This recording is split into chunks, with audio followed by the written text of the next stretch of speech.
შემეცნებით საგანმანათლებლო პროექტი რადიო კინო მზადდება სტუდია კოცის ბაზაზე.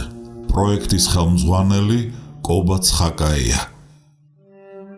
როსტომ ჩხეიძე, შავი ჩოხა. ქაქუცა ჩოლოყაშვილის ცხოვრების ქრონიკა.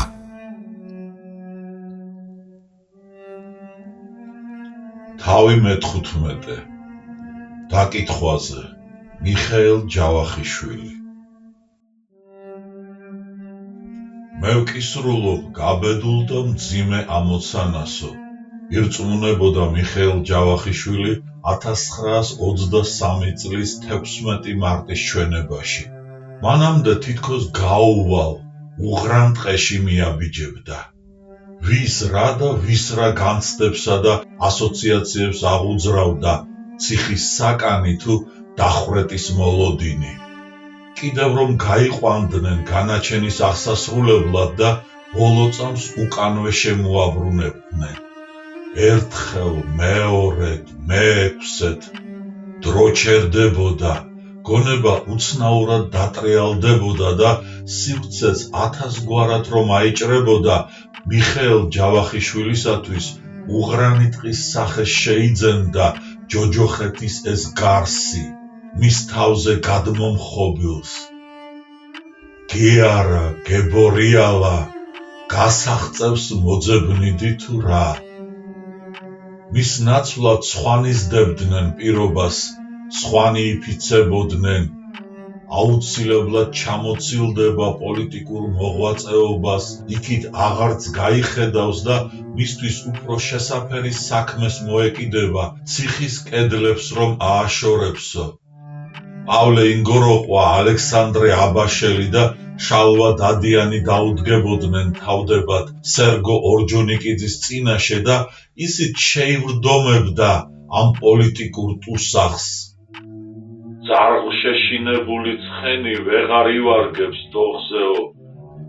ირონიულად გამოხედავდა მიხეილ ჯავახიშვილის გათავისუფლებას შალვა ამირეჯიბი მას შემდეგ, რაც ჯაყოს ხიზნები გულს ჩასწყვეტდა მებრძოლის საქართველოს სურათის არარსებობით, თუმცა გახარებით მასაც ძალიან გაეხარდებოდა ჩეკას სარდაფს ამოღწეული თანაპარტიელის ბედი.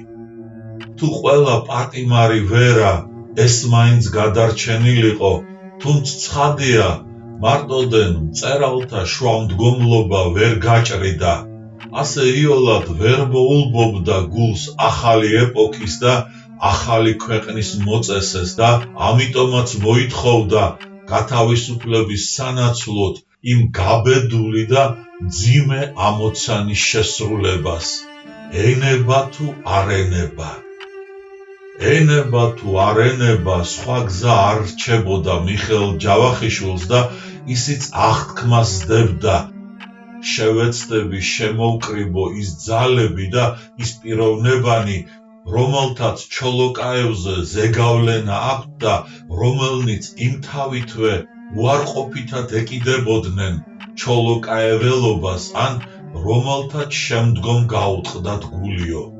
ესეც ის გაბედული და მძიმე ამოცანა, განზრახული ჩოლოკაეველების მოსასპობად, პოლიტიკურ თუ ოფიციალურ ენაზე ლიკვიდაცია რომ ერქვა. ამას ითხოვდნენ მისგან დაგვეხმარე ამ მოძრაობის აღკვეთაშიო და მიხეილ ჯავახიშვილი დაპირებას რომ არ იშურებდა, საგანგებოდ გამოკვეთდა შვიდობიანი საშუალებებითო. შვიდობიანი საშუალებებითო. თავს იტყუებდა თუ ლიკვიდაცია და მშვიდობიანი საშუალებები ასეთ დროს იქნებ გულის დასამშვიდებლადაა ნათქვამი, სინდისის ქენჯნამ რომ არ გაუწამოს სიცოცხლე. მე მხოლოდ დიპლომატიურ გზას ვგულისხმობდი და ხელისუფლებამ ჩემი მიამიტობით ისარგებლა და მშვიდობა სისასტიკით შეანაცვლაო. მაგრამ არა, მიხეილ ჯავახიშვილს ეტყობა კარგახანს უფიქრია და ყოველ მხრივაც დაუწონია ყოველივე, რაც ქაქუცა ჩოლოყაშვილისა და მის შეფიცულთა ირგვლივ იყრიდა თავს და ფიქრისას ძალდაუტანებლად წამოტივტივებია ადრე გაგონილი. ჯერ კიდევ შარშან მგონი მაისის თვეში საქართველოს რევკომსა და საგანგებო კომისიას მოქალაქეთა ერთი ჯგუფისათვის რომ შეუთავაზებია მოლაპარაკება გამართეთ ქაქუცასთანო. მისი სახელებიც მაშინ ჩაესმა, არავინ აღმოჩნდა მის ნაცნობთა წრიდან, გარდა ოფიცერ ხიმშიაშვილისა, ქაქუცას ყოფილი თანამებრძოლის. ყველაზე მეტად მისი დიპლომატიური უნარი საიმედებოდათ და მიხეილსაც მხოლოდ ეს სახელი ენიშნა სასიკეთოდ. თუ შესაძლებელია წინააღმდეგობის მოძრაობის გადავადება უმსხვერპლოდ, სწორედ ხიმშიაშვილის ჩარევა გამოიღებს სასურველ ნაყოფსო. იმჟამად ერთობ ჯანსაღ იდეად მიიჩნევდა ამ განზრახვას და ერთი წლის შემდგომაც ამასვე იმეორებს. ოღონდ ამჯერად უკვე გულდათუთქული. რატომ მიიწევს ეს საუკეთესო ჩანაფიქრი? ერთადერთი გზა ტრაგიკულ მოვლენათა ასარიდებლად, თორემ აგერ დუშეთის სამწუხარო ეპიზოდიც და სხვა ასეთივე ამბებიც იოლად რომ ვერ ჩამოთვლი, არადა ყველა დაკავშირებულია ქაქუცას სახელთან და ჩოლოკაეველობის იდეასთანო. მაშ რაღა და სჯობდა გვიან ვიდრე არასოდეს და მიხეილ ჯავახიშვილი შეეცდებოდა თავი მოექონა საბჭოთა ხელისუფლებისათვის. ერთობ ბრძნულ ნაბიჯს გადადგამთ, თუ კი მოსინჯავთ გზას, რომელზეც შარშან აპირებდით შედგომასო. ბრძნული ნაბიჯი ბრძნულ ნაბიჯად, მაგრამ ვეღარავინ ეპოვნათ, ვინც იკისრებდა ამ გაბედულ და მძიმე ამოცანას. და ამიტომაც იყო, რომ ფუჭი მოლაპარაკებების გასამართავად არ სურდათ ვინმეს გაგზავნა. ჩაშლილ წამოწყებას ვაი თუ ხალხზე ჩვენი ზეგავლენა შეეწიროსო. ჩვენს ყოვლის შემძლეობას ეჭვით შეხედონ და შეფიცულებს გაცილებით მეტი თანამებრძოლი შეემატოთ, ვიდრე უამისოდ იყო მოსალოდნელიო. აგერ მიხეილ ჯავახიშვილი იდებდა თავს დიპლომატიური მისიის ორგანიზატორობას, ახალ განთავისუფლებული ტუსაღი, ვისაც შესაძლოა მარცხის საკანში ხელახალ შემოbrunებადაც დაჯდომოდა. ამიტომაც რა გასაკვირია, უფრო მოინდომებდა. თანაც როგორც პოლიტიკური ოპოზიციის შვაგულში მოტრიალე კაცს, საკმაოდ კარგად მოეხსენებოდა იმ პირთა ვინაობა, რომელთაც ქაქუცა ჩოლოყაშვილი ანგარიშს უწევდა და თუნც მათი თვალთახედვითა და რწმენითაც წინააღმდეგობის მოძრაობის ბელადი რაინდული სულის განსხეულებად და დიდებულ პიროვნებად წარმოდგებოდა, ამ შემთხვევაში ვერ იზიარებდნენ ახალი ხელისუფლების დამხობის იდეას შეიარაღებული აჯანყების მეოხებით. რაკიღა ბოლშევიკურ ხელმძღვანელობას ზურგს უკან თვალუწვდენელი რუსეთი ედგა და ამხელა სახელმწიფოს გამოწვევა ორთა ბრძოლაში მაინც და მაინც კეთილ გონიურულ განზრახვად არ ეჩვენებოდათ. აი მაშინ კი, როდესაც დასავლეთი დაუპირისპირდებოდა საბჭოთა ქვეყანას და სამხედრო ძლიერებასაც მოურყევდა, თორემ გამოდიოდა ევროპა გარინდებულიყო და თავდაცვაზე უფრო ფიქრობდა რუსეთის სამხედრო ექსპანსიის დაოკებაზე, ვიდრე აქეთ შემოტევაზე. უამისოდ კი ყოველი ამბოხება ამ უზარმაზარი ტერიტორიის საზღვრებში განწირული იყო მარცხისა და სასტიკი სისხლის ზღვრისათვის. ამიტომაც დაგმობდნენ მოცდის პოლიტიკას.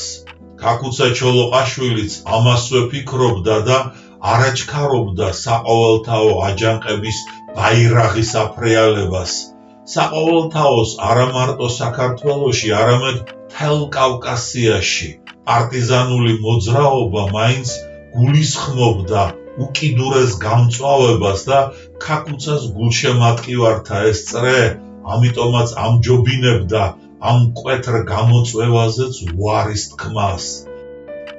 ხელშეუხებლობის სიგელი მიეღოთ შეფიცულებს ხელისუფლებისაგან და კიდეც გამოცხადებულიყო ჩოლოკაეველობის დაშლა უკეთესი დროის მოლოდინში. და ის მარჯვე ჟამი რომ გამოჩნდებოდა, მაშინ მოეყარათ თავი ხელახლა და წინააღმდეგობის ფრონტიც გაეშალათ მთელს კავკასიაში. ჯერჯერობით კი დაჰყოლოდნენ ამათი რწმენით კეთილ გონივრულ რჩევას.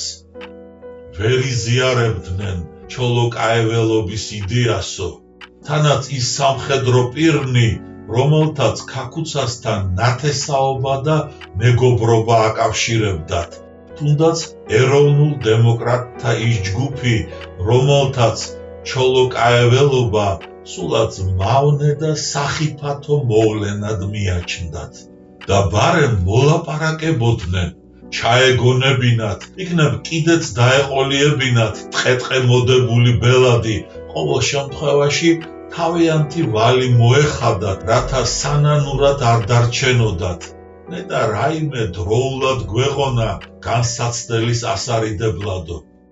ცხადია, მიხეილ ჯავახიშვილი იმასაც ითვალისწინებდა, რომ მარტოდენ ქაქუცა და მისი უახლოესი გარემოცვა კი არ უნდა განეწყო ხელისუფლების მიმართ ლოიალურად, არამედ მოსახლეობის სხვადასხვა ფენის ფიცხი ადამიანებიც, კერძოდ საქართველოში მოქმედ პარტიათა საომრად შემართული ნაწილები. მაგრამ ეს გარემოება მაინც არ ეჩვენებოდა რაღაც გადაულახავ დაბრკოლებად, რაკიღა ეჭვიც არ ეპარებოდა. ქაქუცას გულშემატკივარნი, მაგრამ პარტიზანული მოძრაობის მოწინააღმდეგენი ჩვენს მხარეს იქნებიანო და მათი ჩარევა გადაწყვეტს შეფიცულთა რაზმის ბედსო. რაო, ჩვენს მხარესო? რადგანაც ხელისუფლების დავალების აღსრულება უდია თავს, ეს ჩვენი ძალაუნებურად წამოწდება. ახლა მთავარია საშუალება მიეცეს დაიწყოს მოლაპარაკება ეროვნულ დემოკრატთა ცენტრალური კომიტეტის წევრებთან ცალ-ცალკე. მათი ერთად თავმოყრა ხელს არ აძლევს, გრძნობს დაწყებისთანავე ჩაიშლება მათი დარწმუნების ყოველგვარი მცდელობა. ცალ-ცალკე კი აუცილებლად დაარწმუნებს და სასურველ გადაწყვეტილებას წერილობითი სახითაც დაადასტურებინებს თითოეულ მათგანს. საჭიროდ მიიჩნევდა წინასწარ ეზრუნა, რათა შედგენილიყო გავლენიან ოფიცერთა კოლექტიური წერილიც ქაქუცას სახელზე. ამ პირობებში შეფიცულთა რაზმის დაშლა სჯობსო. უპარტიო გავლენიან პირთა კერძო წერილებიც რომ ჰქონოდა ხელთ, ზედმეტი არც ეს იქნებოდა. თუმცა რასაკვირველია, ეს ისეთი აუცილებლობა არ აღმოჩნდებოდა, როგორც ეროვნულ დემოკრატთა პარტიის ცენტრალური კომიტეტის გადაწყვეტილება და სამხედროთა კოლექტიური წერილი. ამ წერილებით გულმოცემული 60 დელეგაცია კიდეც გაემგზავრებოდა კახეთში, იპოვნიდა ჩოლოკაევის გზას და მტკიცედ მწამს, რომ დავარწმუნებთ მას დაყაროს იარაღი. ამ დაპირებას გამოთქვამს თუ არა, სავალდებულოდ მიიჩნევს კიდეც ერთხელ მკაფიოდ განმარტოს ლიკვიდაციის შინაარსი, რათა არავითარი გაუგებრობა აღარ წარმოიშვას ხელისუფლებასა და მის მიერ გაგზავნილი დელეგაციის წევრთა შორის. თავისთავად იგულისხმება, რომ ლიკვიდაცია მოხდება გარკვეული პირობებით, რომელზეც მხოლოდ მას შემდეგ შეიძლება ლაპარაკი, რაც მიღწეული იქნება ორივე მხარის პრინციპული თანხმობა საქმის მშვიდობიანად დამთავრებაზე. წმინდა გულუბრყვილობაო, მიხეილ ჯავახიშვილი ის კაცი გახლდათ, ვინც წამითაც არ დაეჭვებულა ილია ჭავჭავაძის მკვლელები სოციალ-დემოკრატთა წიაღიდან რომ მოევლინენ საბედისწერო ყოფაში ჩავარდნილ ქვეყანას, იდეოლოგნიც და უშუალო შემსრულებელნიც და არც მათ მხილებას მორიდებია რაკიღა დაბეჯითებით სწამდა ამ უკეთურთა გაბატონება რა უბედურებასაც უქადდა ადამიანებს.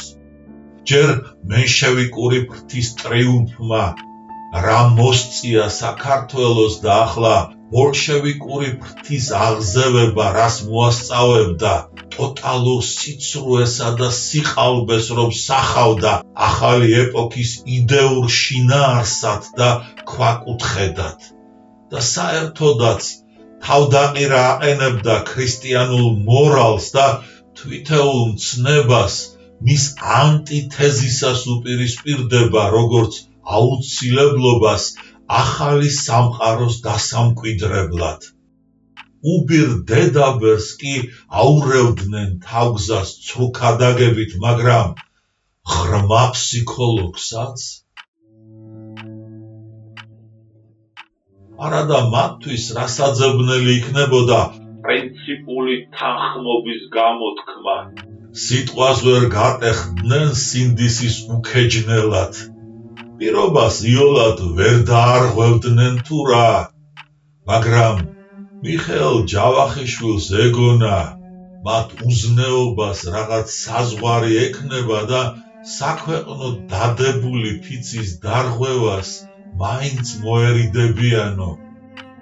გავა სულ ცოტა ხანი და თავის ამ მიამიტობაზეც იმით იძიებს შურს რომ დაუნდობლად წარმოსახავს თეიმურას ხევის თავს და გამჭვირვალედაც მიანიშნებს. მე ვარ, დიახ, მე ვარ ეს ნაკაცარი და ახია ჩემზე რაც დამმართნიაო. თან იმედოვნებს რომ ბოლშევიკური ხელისუფლების პრინციპული თანხმობა მისაღწევია და კიდეც დაიფარავს შეფიცულთა რაზმს დევნისაგან, მაგრამ თან ცხადია ეჭვიც უწიწკნის გულს და ახალ მოწესეთ ასე პირდება. თუ თქვენი თანხმობა იქნება, პირადად მაშინ მოგახსენებთ ჩემგან შემოთავაზებული გეგმის ყველა წვრილმანს. ახლა კი თავს ნებას მივცემ, თქვენი ყურადღება მივაპყრო ორ ფრიად მნიშვნელოვან გარემოებასო. ერთი ის არის, რომ აჩქარება მართებდათ ამ განზრახვის მოსაგვარებლად, თორემ გაზაფხული დგებოდა, ის ჩვეულებრივი დრო, როდესაც ყველა მოუსვენარი ადამიანი ტყეს მისცემდა თავს ან მთებს მიაშურებდა. ამიტომაც ახლავე უნდა ეღონათ რაღაც, რათა თავიდან აეცილებინათ გაზაფხულისათვის მოსალოდნელი ჩოლოკაეველობის გაფართოება.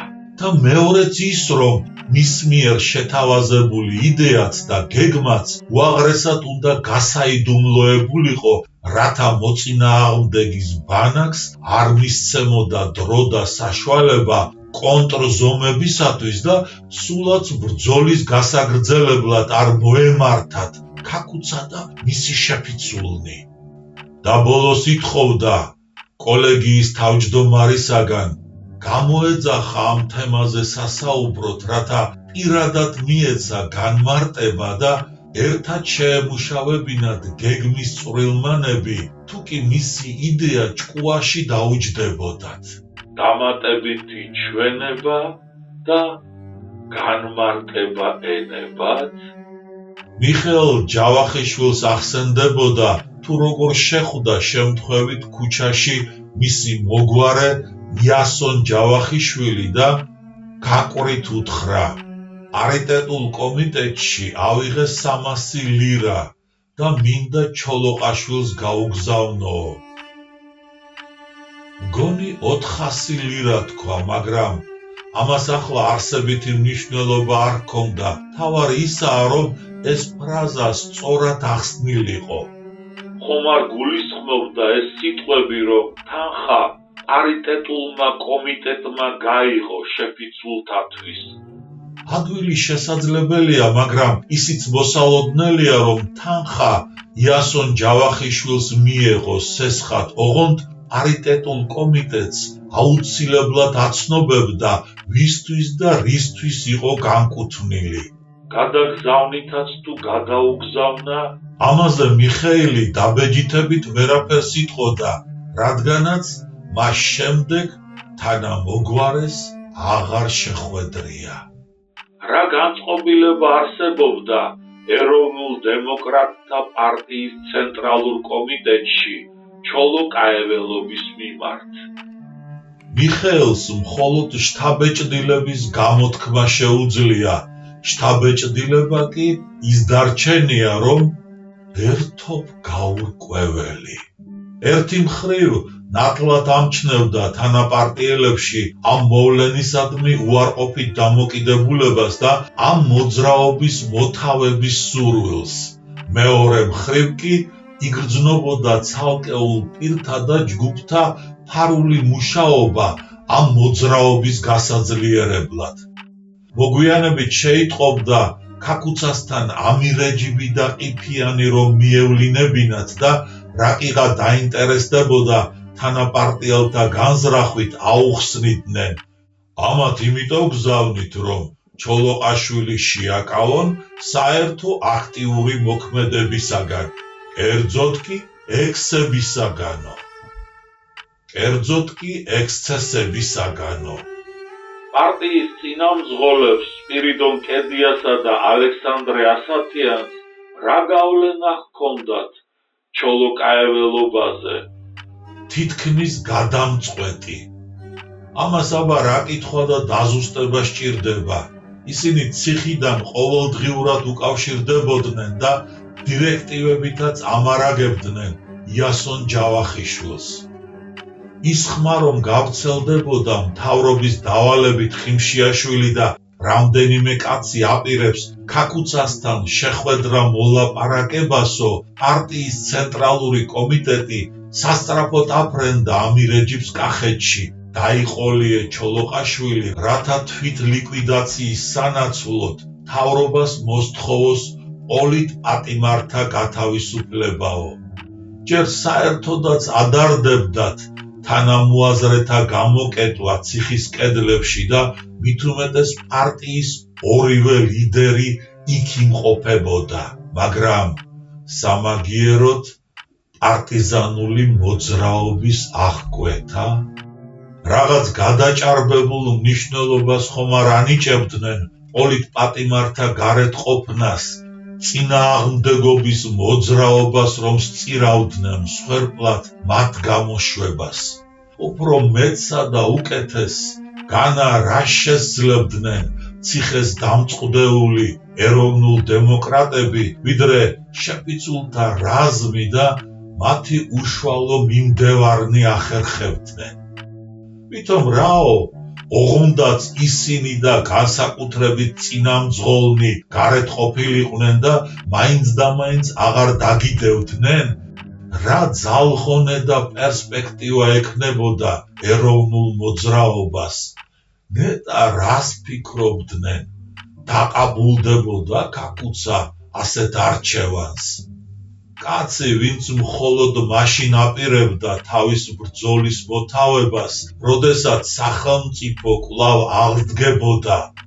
ვითომ იკმარებდა სპირიდონ კედიასა და ალექსანდრე ასათიანის და კიდე ცალკეულ ეროვნულ დემოკრატთა გათავისუფლებას, რათა იარაღი დაეყარა. ამიტომაც ავალებდნენ ამირეჯიბს, როგორმე დაიყოლიეო. მიხეილ ჯავახიშვილს კი იშთაბეჭდილება რჩებოდა, ჩემი ცალკეული თანაპარტიელები მხარს უჭერენ ჩოლოკაეველობას, როგორც იარაღს მთავრობასთან მოლაპარაკებისას. ზეგავლენას ეს მოახდენს თუ მოახდენს დიპლომატიური შეხვედრის ჩვენ სასარგებლო წარმართვაზეო. შემეცნებით საგანმანათლებლო პროექტი რადიო კინო მზადდება სტუდია კოცის ბაზაზე. პროექტის ხელმძღვანელი კობა ცხაკაია.